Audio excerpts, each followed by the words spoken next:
దశావతారం విష్ణువు యొక్క 10 అవతారాలు. ఎప్పుడైతే ప్రపంచంలో చెడు పెరిగిపోయి మంచి అంతరించిపోయే దశకు వస్తుందో అప్పుడు దుష్టశిక్షణ శిష్టరక్షణ కోసం శ్రీమహావిష్ణువు భూమిపై అవతరిస్తాడు. ఆయనే ఈ విశ్వానికి సంరక్షకుడు. ధర్మాన్ని నిలబెట్టడానికి ఆయన ఎత్తిన 10 అవతారాల కథే ఈ దశావతారం. ఆయన మొదటి అవతారం మత్స్యావతారం. ఒక పెద్ద చేప రూపంలో ఆయన మనువు అనే రాజుకు కనిపించి ప్రపంచాన్ని ముంచెత్తబోయే ఒక పెద్ద ప్రళయం గురించి హెచ్చరించాడు. ఒక పెద్ద పడవను కట్టి అందులో సప్తర్షులను అన్ని జీవరాశుల విత్తనాలను ఉంచమని చెప్పాడు. రెండవది కూర్మావతారం. దేవతలు రాక్షసులు అమృతం కోసం పాలసముద్రాన్ని చిలుకుతున్నప్పుడు కవ్వంగా ఉన్న మందర పర్వతం సముద్రంలో మునిగిపోవడం మొదలైంది. అప్పుడు విష్ణువు ఒక పెద్ద తాబేలు రూపంలో సముద్రగర్భంలోకి వెళ్లి ఆ పర్వతాన్ని తన వీపుపై మోశాడు. హిరణ్యాక్షుడు అనే రాక్షసుడు భూమిని సముద్రగర్భంలోకి తీసుకువెళ్లినప్పుడు విష్ణువు వరాహావతారం అంటే పంది రూపాన్ని ఎత్తాడు. తన పదునైన కోరలతో ఆ రాక్షసుడిని సంహరించి భూమిని పైకి తీసుకువచ్చి విశ్వంలో దాని స్థానంలో ఉంచాడు.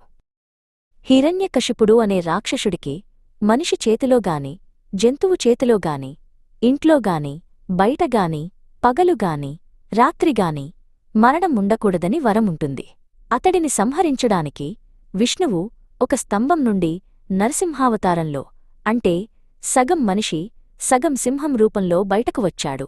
సాయం సంధ్యాసమయంలో గడపమీద ఆ రాక్షసుడిని తన ఒడిలో పెట్టుకుని సంహరించాడు. బలిచక్రవర్తి తన దానగుణంతో 3 లోకాలను ఆక్రమించాడు.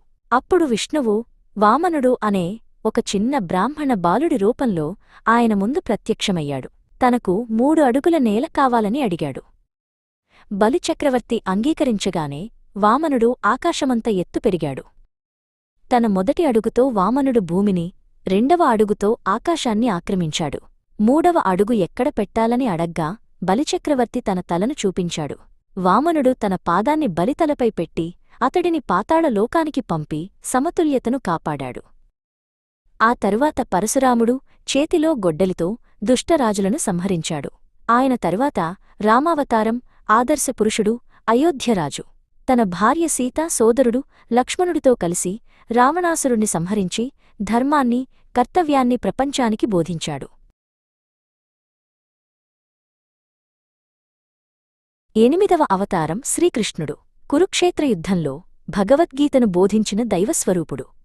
ఆయన సోదరుడు బలరాముణ్ణి కూడా ఒక అవతారంగా భావిస్తారు. 9వ అవతారం గౌతమ బుద్ధుడు. అహింస కరుణ మార్గాన్ని